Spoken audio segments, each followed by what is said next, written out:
Well, I'm really excited for our first presenter. Alec Smith is a board member of Preserve the Burg. We couldn't be just more thrilled to have him as part of the organization. He is very active in the Kenwood neighborhood and has been instrumental in helping Kenwood achieve how many local historic designations? 4 local designations within the greater Kenwood area. So it's my pleasure, my honor to bring forward Alec Smith.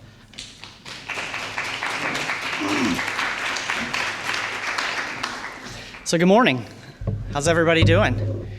I'm going to keep it, I'm going to bring together some information here today, but I also want to keep it casual and have a conversation at the end of it too, because I know accessory dwelling units are a very hot topic right now. Everybody's kind of excited about them, and so I'm going to be sharing some information about them. Just a little background on myself. I'm not a native to Florida, but I grew up in St. Pete. I was lucky enough to go to high school here in Gulfport at Boca Ciega High School, and then I went to USF in Tampa, so kind of stayed local, and then started working for a firm over in the Grand Central District over on Central Avenue.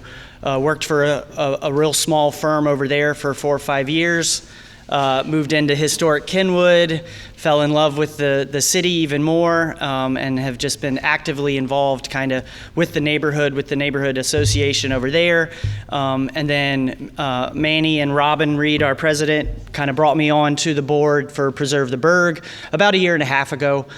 So I've been helping out with a lot of the advocacy in front of CPPC, which is the Community Planning and Preservation Commission, and City Council, and helping kind of, when new development comes up, kind of digging into the details a little bit and seeing where we can be, respective of the city and try to tailor it towards, historic and preservation and things like that. So, but topic of today, accessory dwelling units. And so a lot of this presentation will be very kind of specifically tailored. So my firm, Boone Architectural Restoration, specializes in 1920s, 1930s, small single-family residential architecture, and I have a specific focus on properties that are located within national and local historic districts because of those kind of restrictions or specific design guidelines that those follow whenever you do small additions or renovations or accessory dwelling units to these historic properties. It's all about preserving the neighborhood character. So a little bit of what we'll kind of go over today. I'm going to define what an accessory dwelling unit is, and kind of all of this will be tailored to specifically kind of the city of St. Pete, so how they regulate it specifically, because my firm is in historic Kenwood. A lot of my projects are there. Some are in Old Northeast as well, and Old Southeast, and all over kind of the historic neighborhoods. But these rules and regulations are very kind of city specific with regards to accessory dwelling units. So I'll define those, go over some of the design standards, go over the nitty-gritty details, and then at the end I'm going to go over 2 specific case studies of projects that I've specifically worked on in a local historic district to kind of talk about what were some of the challenges of those. And then we'll have a discussion at the end if you guys have questions. I really want to get up here and not just talk to you guys and give you a bunch of information, but I want to have a discussion and we can go from there. So this is an example of an accessory dwelling unit in historic Kenwood. This one was most likely constructed in the 1920s, like a majority of the neighborhood. If you're lucky enough sometimes to go on the walking tours in historic Kenwood, we'll even highlight these. The walking tour just this month. My mom was the tour guide in the neighborhood, and they came through my house. So my wife was gracious enough to allow people to come through our house and come through our accessory dwelling unit behind our house that was constructed in the 20s. So what is an accessory dwelling unit? So everybody throws out ADU. It's a standalone kind of separate secondary unit. It has its own utilities, it has its own kitchen, its own bedroom. It's kind of a separate standalone unit. You're allowed to legally rent it out individually from your home, and it doesn't count towards your dwelling units that are on your property. So some of this stuff we'll get into the kind of nitty-gritty details. recently the city, just last year, updated all of the kind of standards for accessory dwelling units, which also included expanding where they could be. So originally they were only allowed in specific zoning categories. So you'll hear zoning categories like NT. So NT stands for neighborhood traditional, and so which is a lot of the historic neighborhoods in the city. So they were allowed in specific NT ones, but not in all of the NT zones. So like Old Northeast, before last year, didn't allow new construction of accessory dwelling units. But with the update, the city has expanded accessory dwelling units to be allowed actually in all the residential zoning categories. So all the neighborhood traditional, as well as neighborhood suburban, which is a large amount of the city. So because these are all these efforts to provide affordable housing. You know, accessory dwelling units are a great kind of option for an affordable housing. There's historical precedents for them within the city. You know, there's a lot of the ADUs that you see were built in the 1920s when the city was developed. And so there's a lot of evidence to see examples of them within the city. So it made sense to kind of expand it to allow it. So, but when they expanded it, it obviously means they have to update kind of what those design standards are for accessory dwelling units. And so historically, the original uses were those like granny flats, you know, mother-in-law suite, which ironically I know quite a few in Kenwood that they are literally mother-in-law suites for their aging mothers behind the houses. And one of my clients you'll see today, the project is actually she's building the accessory dwelling unit for her aging mother to bring them close, to have them on site. But you know, buzzwords, missing middle. You know, this is a great example of providing that kind of missing middle, because for the most part these properties stay more affordable than the new towers that are getting built around the city. So I wanted to also bring this up. The city also has a category in there that is called accessory living spaces. So what this is kind of a smaller scale than accessory dwelling unit. You're going to be using your same electrical or gas and water meters. It's not going to have a full kitchen in it. It's not legally rentable. This is it's a great example is in historic Kenwood, where we live in 1,000 square foot tiny homes. Essentially, we were in tiny homes before tiny homes were cool. And you may want a little bit of extra space. If you're living in a 2-1, most people use both bedrooms for their own use, but maybe if you want to have guests ever come over and spend a night, then you need a little bit of extra living space. So the city allows for accessory living spaces, which are kind of these small cottages or small, garage conversions or things like that in the backyard that are great for guest space or accessory offices. A lot of people are working from home these days, and so they'll use these accessory living spaces. And so there's just I wanted to point it out because this is kind of the initial conversation I have with a homeowner is how are you expecting to use it? Because if we're going to go the full ADU route, there's a set of design kind of standards that we need to follow. But if they want something a little bit less, if they just want a little extra living space, a little extra space for guests, then we may go down the accessory living space direction. And so it's good to at least point out the two. These are also allowed in all of the zoning categories now as well, but there's a separate set of the kind of zoning code that allows for accessory living space. And I wanted to just kind of point that out. This is an example of a project that I worked on, and we'll go a lot more in detail on this one in the case study at the end. And historically too, it's good to point out, a lot of the garages in historic Kenwood were, historic Kenwood was the original suburb of St. Petersburg. It's where the working class of the city kind of lived, while the rest of the neighborhoods were for the snowbirds, because it was a part-time community. And so, but historic Kenwood had a lot of the plumbers and the electricians and the tradespeople living there. And so a lot of the existing garages have plumbing facilities already in them, because the wife said, well, if you're coming home dirty, you need to go clean up in the garage first before you come into the house. And so that kind of is a great aspect of these garages, because those facilities are already there. And so you can, tie into those existing plumbing facilities when you're thinking about expanding or converting an existing historic garage.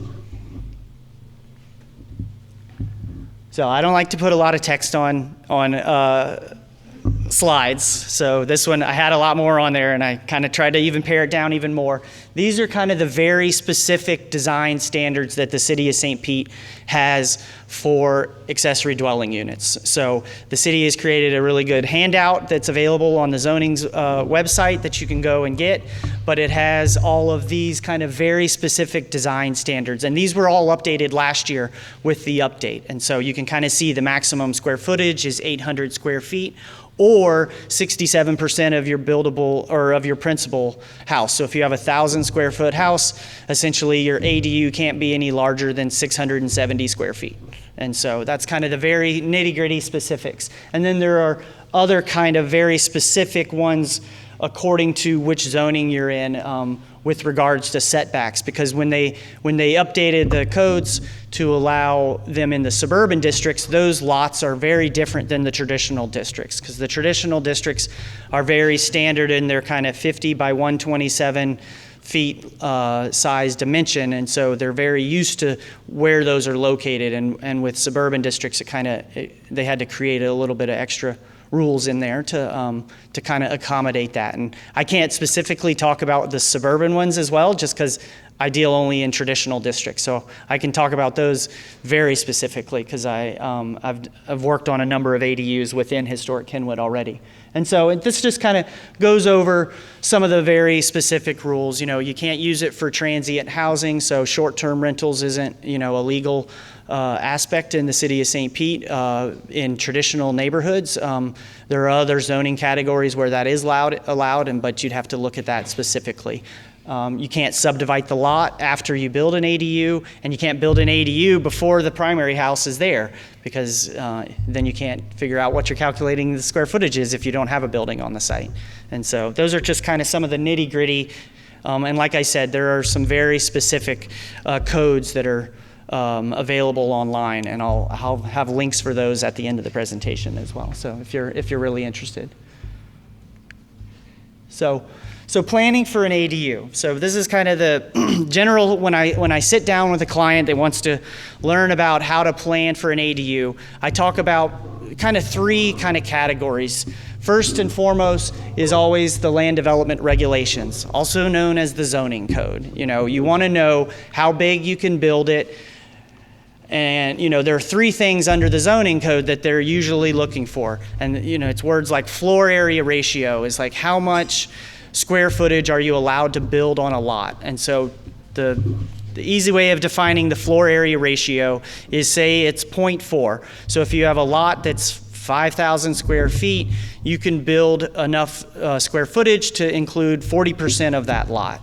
And so that's kind of the floor area ratio. But then the other things are parking. Obviously, parking is talked about a lot. So anytime you build an accessory dwelling unit, your whole site is being looked at for that new construction. So you need to look at what the parking regulations are. So typically, in the traditional districts, parking requires 2 parking spaces for up to 3 bedrooms for a house, and then if you have an accessory dwelling unit, you need an additional parking space.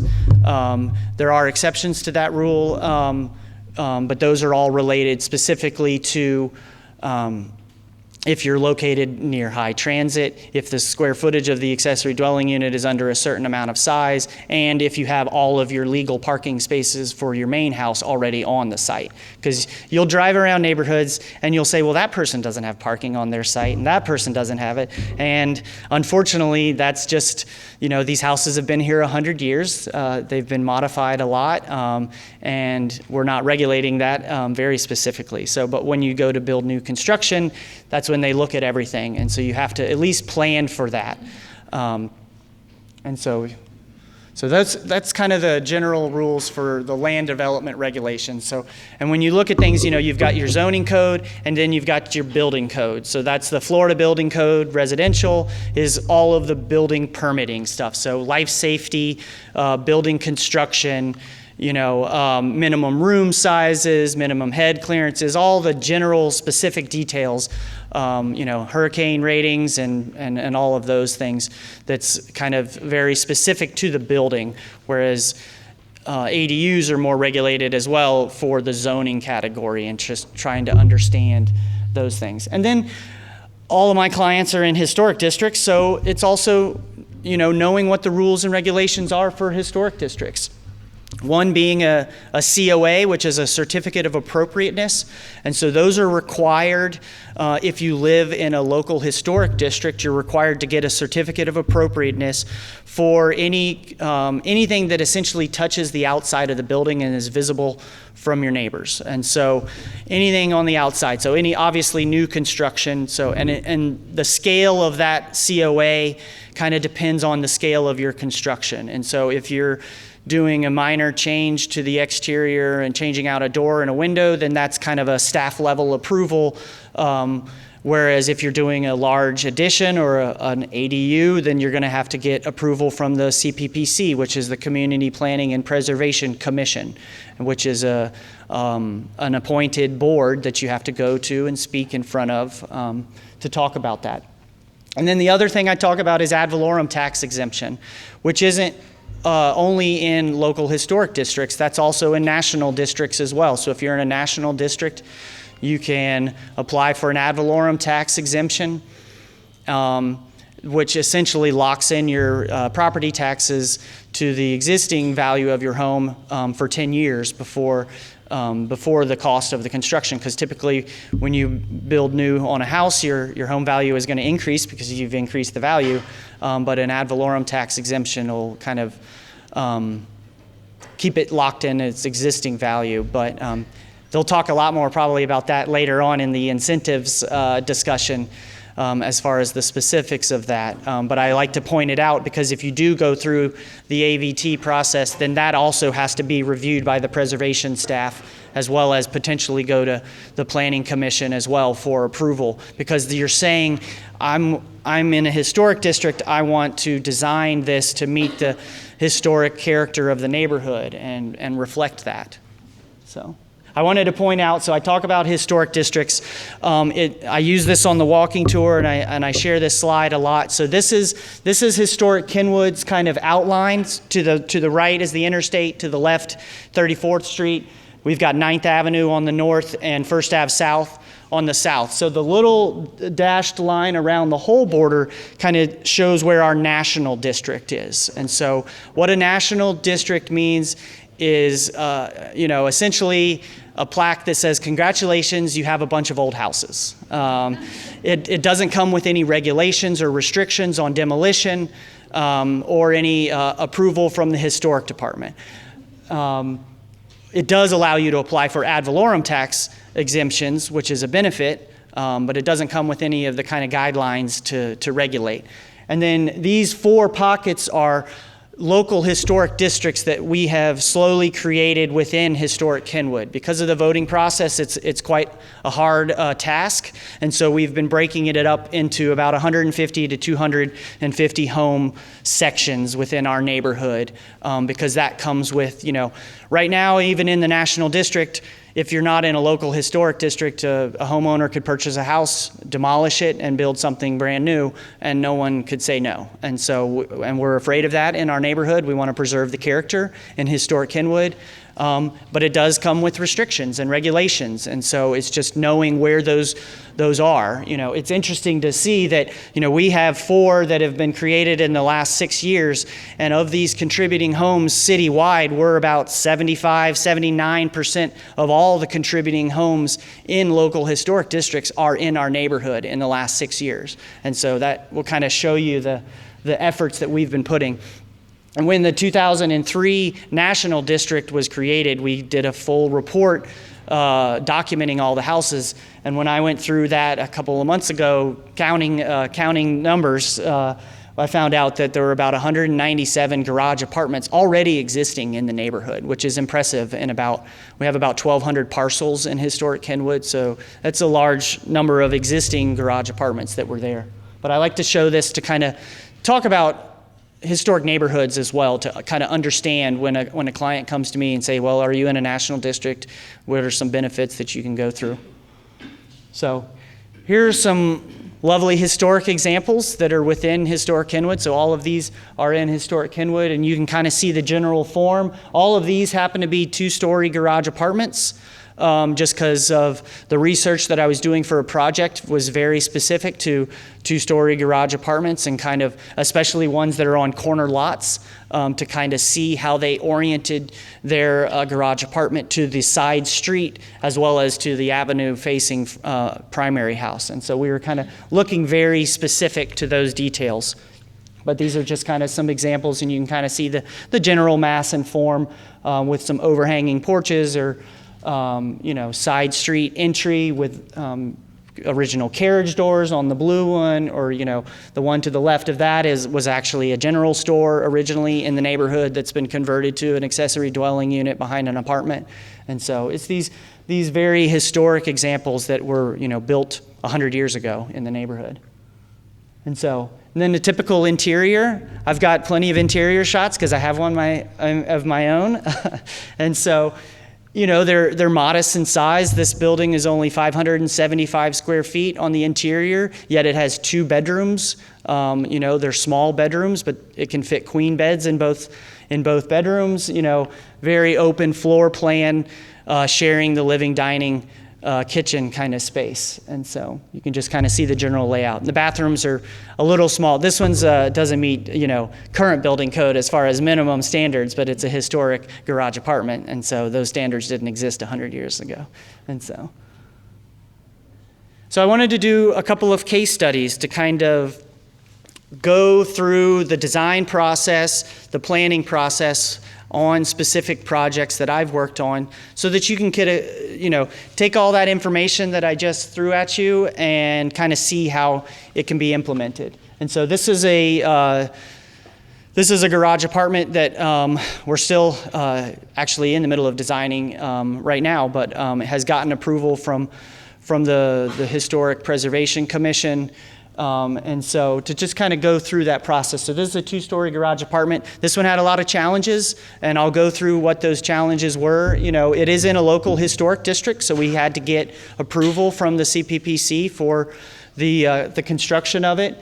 It also included variances, which variances are those kind of exceptions to the zoning law, because the zoning law is written obviously with a broad brush for neighborhoods, for zoning categories, and sometimes they do their best to apply them to the neighborhood that it exists in, but it doesn't always take into factors like what is the historical precedence in that neighborhood, and what is actually accurate for the character of that neighborhood.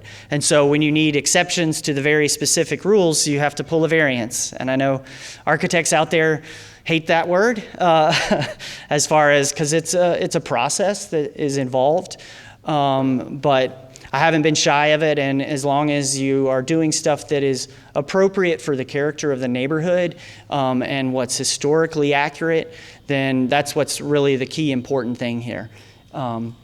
And then you can't see the one that's getting scratched through with the TV is a precedent study. So as part of my process, I do a lot of historic investigation of not only the existing house, but also the surrounding homes that kind of understand the character of the street. It's more than just copy and paste and put a plan down on a site. You want to know what the history was. You want to know what's the character of the neighborhood. This is one of those interesting homes that this house was actually moved to the neighborhood. About 10% of the homes in historic Kenwood were moved to the neighborhood in the 30s. This one was originally on Central Avenue, where the bar like Dirty Laundry is right now, that bar on Central and 17th. This house was moved to that in 1930, and we wouldn't have known that if we hadn't done the research on the home. So we wanted to know a lot about the history of the home. It was a general store on Central Avenue, but the expansion and development, at least back in the 30s, instead of demolishing them, they moved them all to a neighborhood. And so we benefit from the existing home, and so we kind of take cues from that architecture to design the accessory dwelling unit. And so here's some of those kind of existing conditions. The site plan was a difficult one, and I don't think the laser pointer works on here. So you can kind of see, this is the general site plan, kind of looking from above. You've got the avenue here with the street side corner. So there's a corner lot with corner lots, you get even more restrictions as far as like setbacks that you're required to have. So instead of having a typical 5 or 6 foot setback from an interior side yard, you get 12-foot setbacks. So to kind of pull the houses away from the street side. Also, this one had an existing pool. The homeowner didn't put it in, but it was brand new, and so we weren't removing it. And so we were very limited on where we could locate the accessory dwelling unit. And so these are kind of those nitty-gritty details. It also had historic ribbon driveway, so the kind of runway strip, concrete driveways, and we wanted to preserve that. And so that's one of the other existing conditions. It had a garage on the site, and we try as best as we can to preserve historic buildings as much as possible. If a client ever came to me and said, I want to tear down their home and build something new, I just wouldn't take that client. And so I don't take demolition lightly with my projects. But this garage, unfortunately, had some major structural issues to ever even think about converting it. You can kind of see the shape of the garage. The right side was the original 1920s garage. The left side that comes out is actually a 30s addition to the garage. And when they did that, they removed all the load-bearing supports for the 20s side to make it an open garage. And so there was really no support on the interior, so it really wasn't feasible to try to convert it, as well as it didn't meet really the needs of the client. Unfortunately, we don't have a lot of storage space in these 100-year-old bungalows, and so, by converting the existing garage, you obviously are losing out on all of that garage and parking. If we were to eliminate the garage or convert the garage, then technically, legally, we couldn't fit any legal parking spaces on the lot at all. So it wouldn't, because there's very specific standards on parking spaces in the city, and so if we were to convert this existing garage, then there would be actually no space to put a legal parking spot on the property, which we thought was also unacceptable for the neighborhood, to do. And so that was kind of some of those challenges that with this project. Corner units are always fun, and I think fun and challenging, which is ironic because I think 90% of my projects are corner units, corner properties. So part of it also included design alternatives. So knowing that this was in a local historic district, we go and meet with city staff ahead of time to kind of get their take as well on where do we think historically this would be accurate to design this structure, and what are kind of the key points that we need to think about outside of just the general, how does the client want to use the space. And so with this project, we went through a lot of design alternatives because we wanted to really see what was appropriate for the house. So the top left is kind of a design alternative. So it has a projecting overhanging balcony over the parking, over the ribbon driveway. And so we were looking at different roof forms to see if a gable roof made more sense, or a shed roof, or a hip roof. The design alternatives on the right was looking at the railing structure. So should it be an open railing? Should it be a closed wall? And that was a majority of what my precedent study, walking around the neighborhood to kind of document what was appropriate. The easiest way to know what to build is to look at what was historically built there in the first place.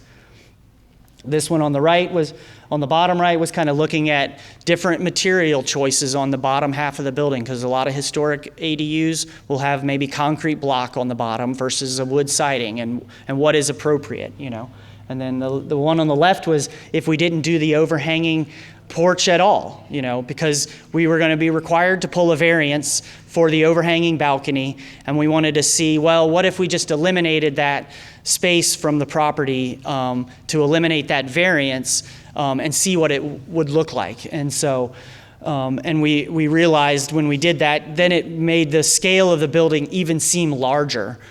Even though we're decreasing the square footage by not having an outside balcony, the scale of the structure was this large facade on the street side, and it actually didn't seem as appropriate because it didn't break up the scale. So this is kind of what we ended up with. The site restrictions kind of directed us where the building could be.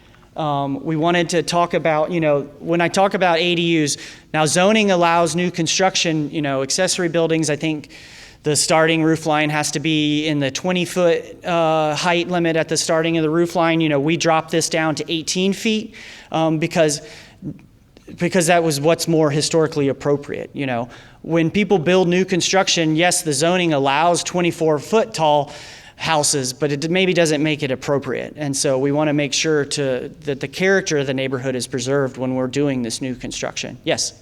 Where are the stairs? The stairs are actually inside the building. And we did that. Stairs are very specific. When you build stairs or have balconies, you can't have them within a certain distance of your neighbors because you're essentially looking down on your neighbor. And so when you're within that distance, you either have to put the stairs in a different location or you enclose them. And so for us, it meant enclosing them as part of the design process, as well as then it provided more maybe storage space under the stairs as well that are inside the building form by building the form out to it.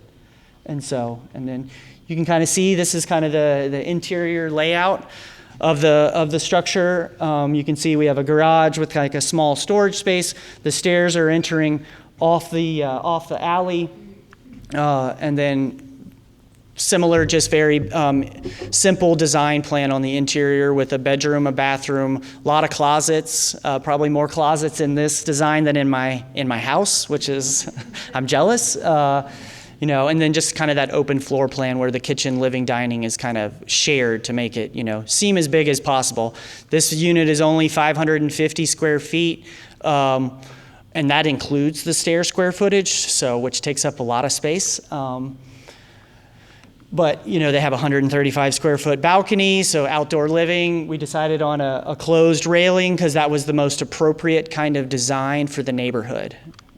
And so my other case study is I wanted to go through and talk about, so I mentioned earlier about accessory living spaces, because this is also a more affordable option because you're obviously using an existing building that already works on the site a lot of times.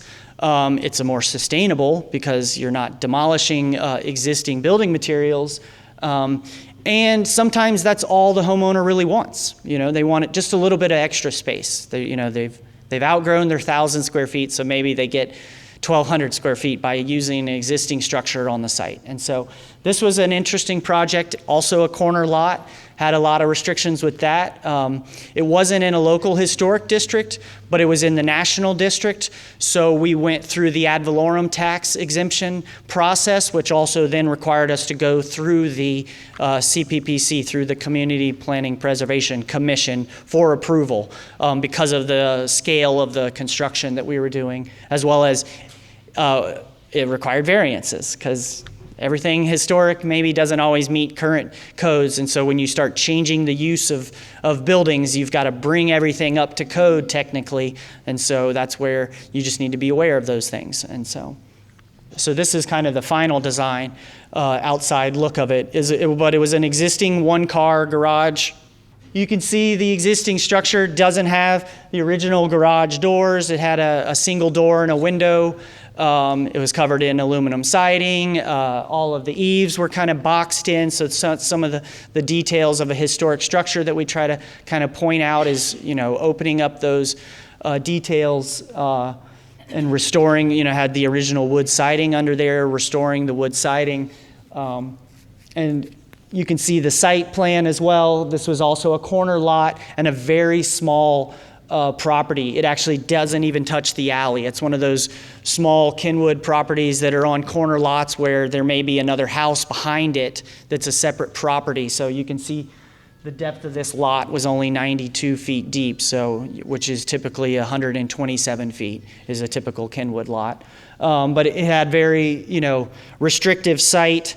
Also a street-facing garage, which by code is actually not allowed by zoning. All garages have to have access from the alley, even though historically it's appropriate. And so that's one of those variances that we had to get approved, was to have a street-facing garage on the last project because that was what was historically appropriate. And so it's kind of that fine line of finding that happy balance between what's historically appropriate, what the zoning code requires, and that's where at least we can pull our variances through the historic commission as well.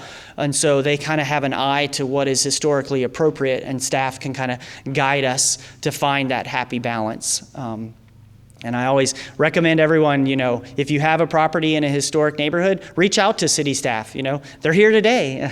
I can see them in the back. I have a great relationship with them, but they're great to work with. The homeowners that have battles with the staff are the ones that didn't reach out to them and didn't talk to them and didn't kind of get to know what is really important about the character of your neighborhood. And it's important to think about that. When we do these projects, it's not just about your project, it's about your neighborhood and your neighbors. And so I think that's what's important about preservation. And so you can kind of see the site here. So this is what we kind of ended up with. And so very small, typical 10 by 20 garage, so 200 square feet of interior space isn't a lot of space. So we kept the design really simple. We have an open floor plan of a living kind of space. This client uses it. He works from home, so and his house is only 1,200 square feet. And so when he has guests, they stay back here in the back. But he also uses it for every day for his office. And part of the design, too, we added a small storage space because, like I said, when converting these garages, you lose your storage space. So we added a small storage space to the bottom of it. And when we did that, we had custom carriage doors built to give it that historic charm, to add that little extra detail back to it. Because you can see these doors from the street. And so we wanted to kind of add that little extra detail to be as, historically appropriate as possible on the outside while kind of modernizing the inside. So we vaulted the ceilings and kind of accentuated the structure in the ceiling. You can see these beams were added so that we could vault them, but, take that as a design option and kind of detail them. We added some, a window where the gable vent, the vent for the attic was originally, we added a window up there, so, add a little extra light into the space, because it is a small space. And then we went really kind of period appropriate with the tile choices in the bathroom, had fun. The sink, I look at it and I was like, I had that sink sitting in my yard for 2 years that I had saved from a house that was getting demolished. And this was the perfect client, he wanted to use it. And I maybe wouldn't have picked the Tiffany blue that he had it recoded to, but it's fun, it's character. He had a lot of style with it. Yeah. Can you put a kitchen and what is this? An accessory living, so her question is, can you put a kitchen in an accessory living space? The answer is no. So this is a small, that's why it's just a sink and a fridge in there. And so because the whole difference is because this is technically not a legal rental unit, no, you can't put a kitchen in it. Yeah, definitely don't put a stove. That would be a kitchen. So, yeah. Sorry if I'm really behind on this, but what is like the cutoff between an ADU, which can't have a kitchen, correct? And this? So he's asking what's the difference, what's the cutoff between an ADU and an accessory living space? And a lot of it, there's not like a very clearly defined one, especially when you're converting existing buildings, but there are specific codes on typically an ADU has separate meters. So electric, or if it has gas, it has a gas meter. The water, maybe not so separate because a lot of properties share the water. Sometimes they do have a separate meter as well. If you're doing new construction, more than likely they'd require a separate meter as well. So it's separate utilities, it has a bedroom, it has a kitchen, and all of those, and it's a standalone unit. It has a separate address.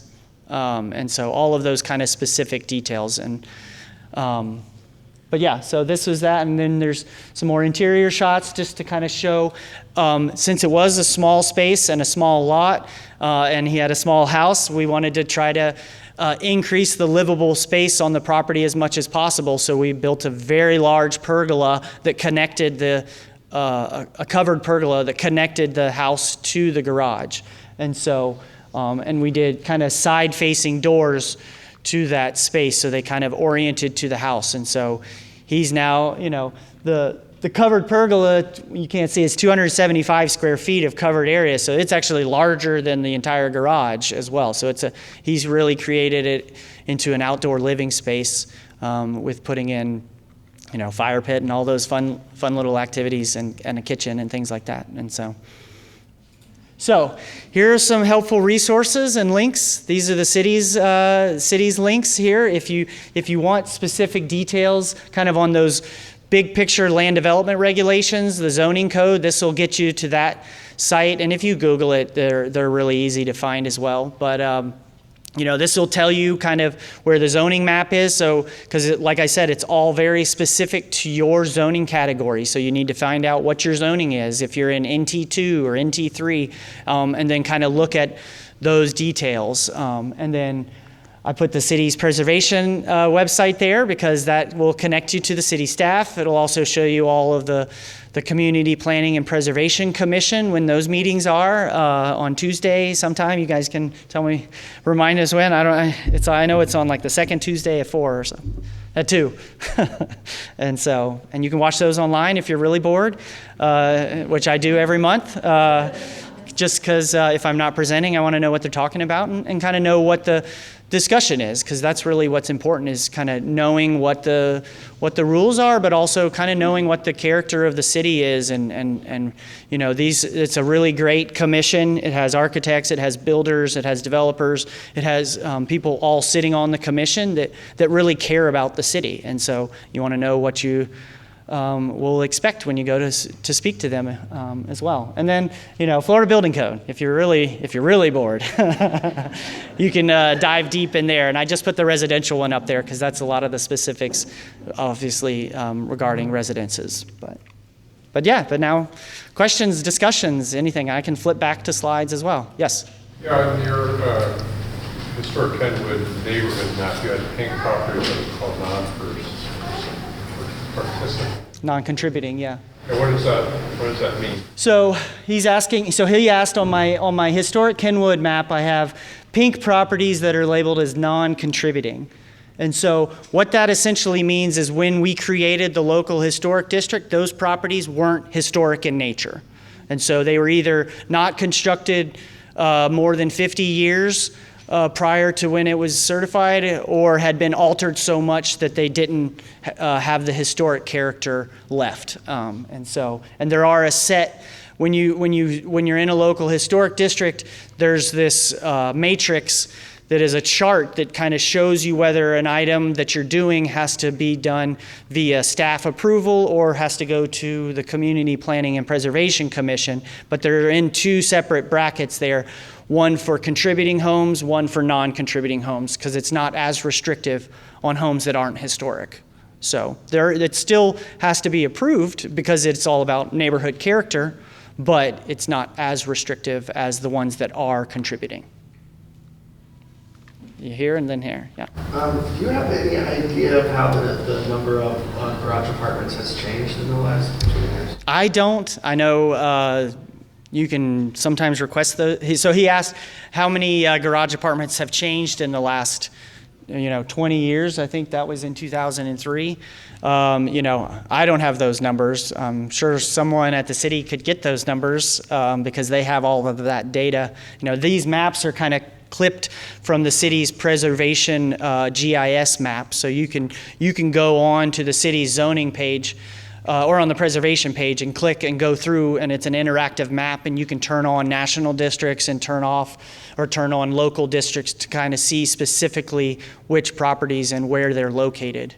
So, most of them are in Kenwood, but there are, Roser Park and portions of Old Northeast and Lang's Bungalow Court. Those are some of those other local historic districts within the city. So here and then over there. I have a question about parking. This is such a challenge in Kenwood and in Old Northeast. Even driving through it is getting a big problem. So for instance, in that second example you showed, he did not have to have a dedicated parking spot because it was an accessory living space. Is that? Yeah, so her question is about parking, and it was very specific to that second case study. So that was one of those variances we had to pull because we couldn't provide the minimum number of parking spaces. Technically, it was an accessory living space, and so it was only counting as an additional bedroom to the house.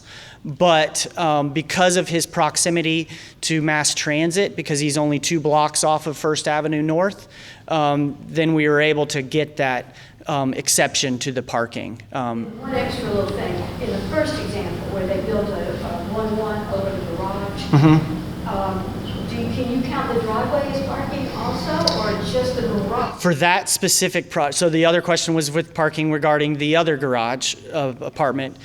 She asked if you could use the driveway for parking. And technically, that driveway specifically, no, because it didn't meet the minimum 9 by 18 parking requirements. And so we have 2 parking spaces in the garage, but that was all the parking that was on that site. And that was one of those other variances we had to request. We had 3 variances on that 2-story garage apartment, 1 for parking, 1 for the fact that it faced the street. That was like a technical one, it had to be. And then the other one was for the overhanging porch because it overhung the setbacks, even though it matched identically to a historic garage apartment that was actually next door across the alley.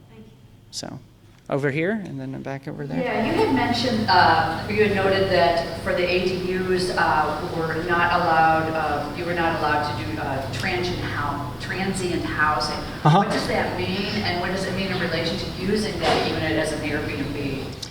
So that's a lot of questions. So the question was regards to transient housing. So you can't use ADUs for transient housing. The quick answer is the city has a really good handout on that zoning website specifically related to short-term rentals. And I would definitely recommend reading that handout because that's very specific about those questions. And that'll kind of answer that. My general knowledge of it, I'm not a city employee, is that for the most part, transient housing is the way it's described for short-term rentals. That's the kind of city definition word is transient housing because there is no short-term rental word in the code. And so they label it as transient housing. And so from my knowledge of it is that technically you can't rent a property for less than 30 days more than 3 times a year. Or it's considered transient housing. And so that's all very laid out in the city's zoning, and they have a handout specifically for that. I think I don't know if I put, short-term rentals handout. So if you go to that website on the zonings page, there's a kind of table in the middle where these helpful handouts, and there's one on there that says short-term rentals that is got a lot of that information specifically laid out. So there was a question back over here first, or did you have one? I think it was you. I did raise my hand, and then I thought maybe it's not the right time, but very often do you get asked to take what is definitively an older structure that at some point along the line was altered and although this is subjective, it altered in a really ugly way. Yeah. And you want to take it back.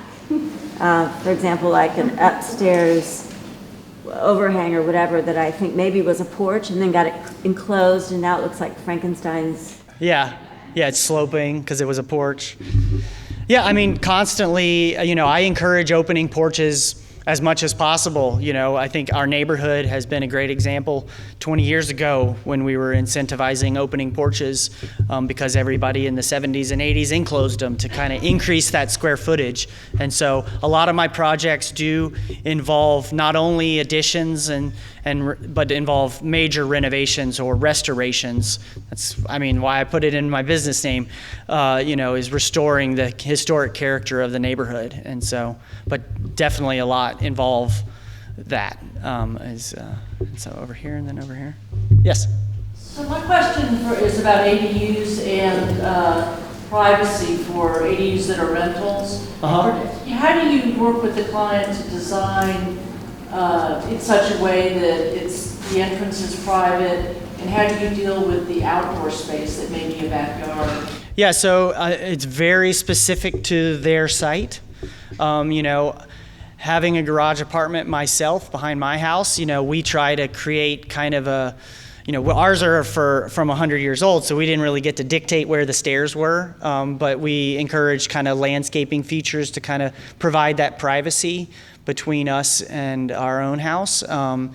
And it really is up to the client and how they plan on using it. If they want, part of my design process, I have this whole design questionnaire that is like 50 questions to try to get into the head of a client to understand how they want to use the space.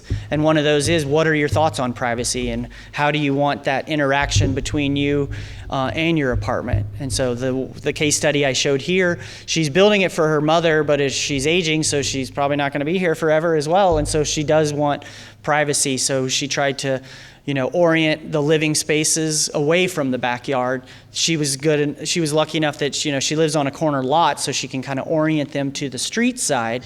Whereas the city's land development regulations, the zoning code kind of pushes you to orient everything to the inner backyard, because it's, in their minds, it's better to have views down in your own backyard versus views down in your neighbor's backyard. And that really only applies to any kind of open balconies and things like that. Whereas if you're closer than 10 feet to the property line, that balcony can't be within 10 feet of the property line, so that you can't look down on your neighbors. So, did you have a question, sir? And I'll come over. Are there any things that were done back historically that are not considered acceptable now? A lot of things.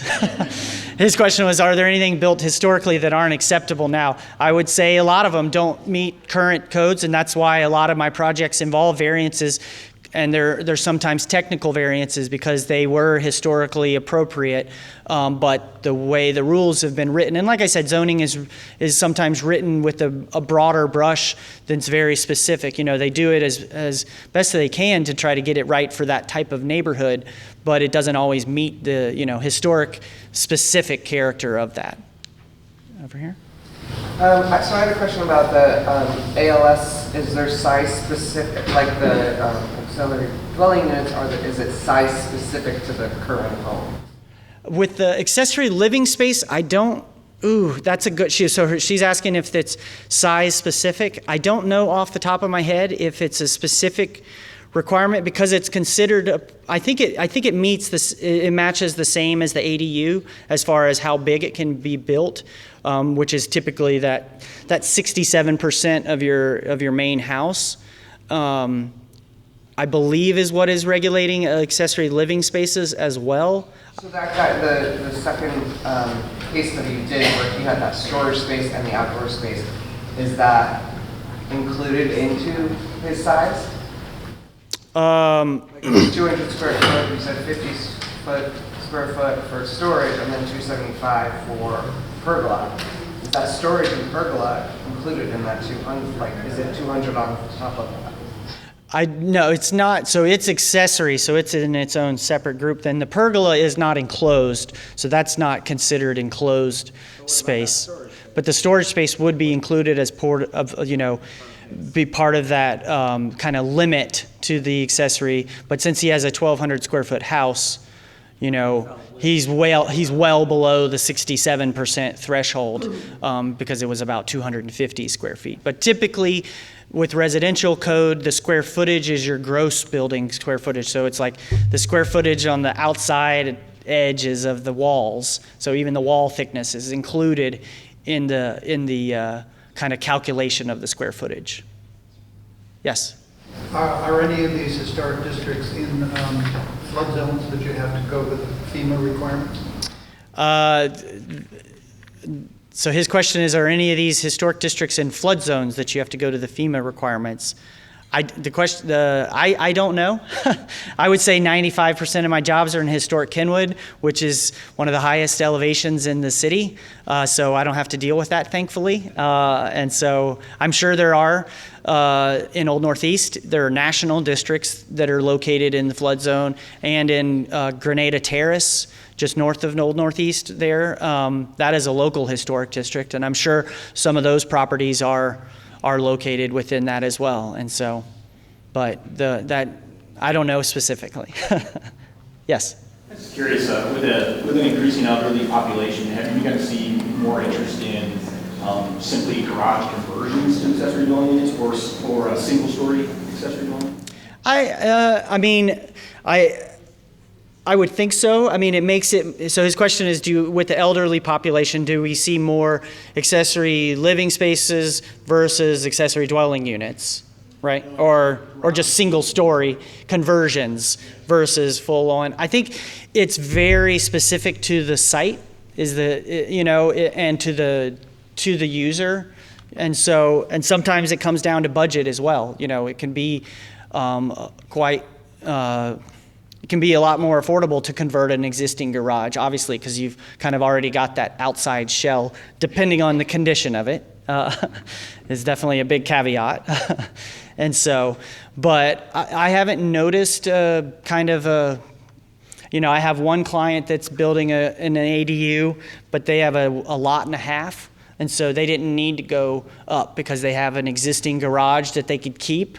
And then they built a separate standalone cottage on their own because they had the lot space to do it. And so a lot of times it all comes down to whether they're willing to get rid of their storage and garage space, whether they have any parking left on the site at all, and where that garage is located as well. So it's kind of very site specific, but I haven't noticed any trends to it specifically. Yes? What if your garage is connected to your house? Do you have to just make it a separate entrance and then you can still take advantage of the ADT? Maybe. Her question is, what if your garage is connected to your house?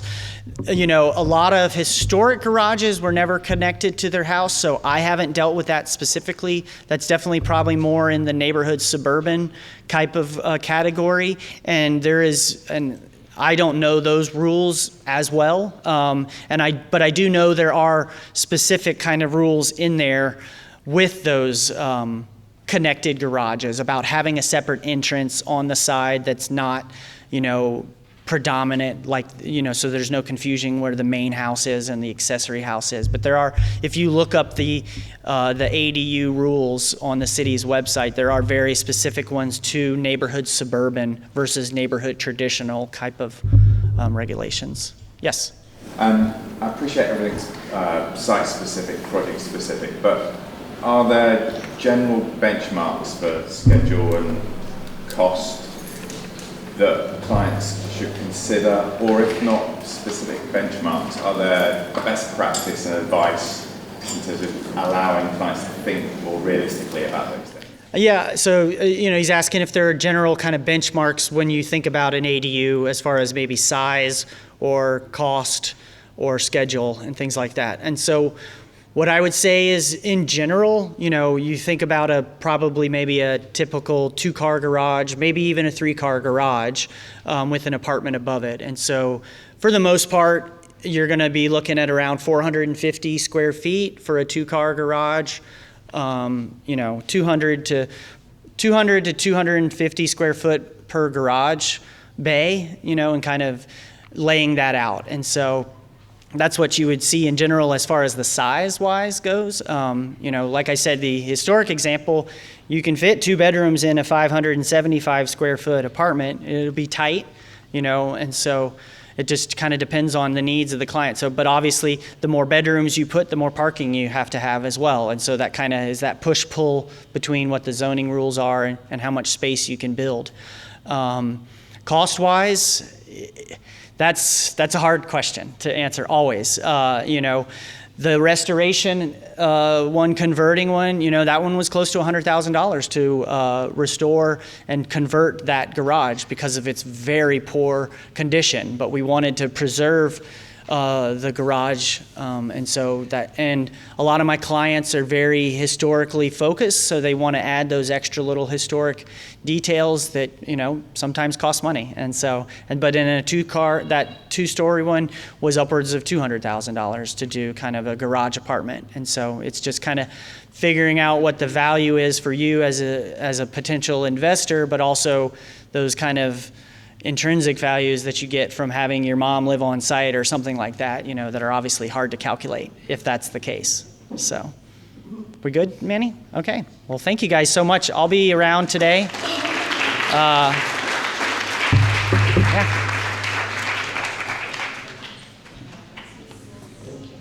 Well, we want to thank Alec for not just this presentation, but his service on the Preserve the Burg Board of Directors. And so what a great and very informative presentation. And I also want to mention, we do have city staff here on site. We have Alec is here. We have some other architects here.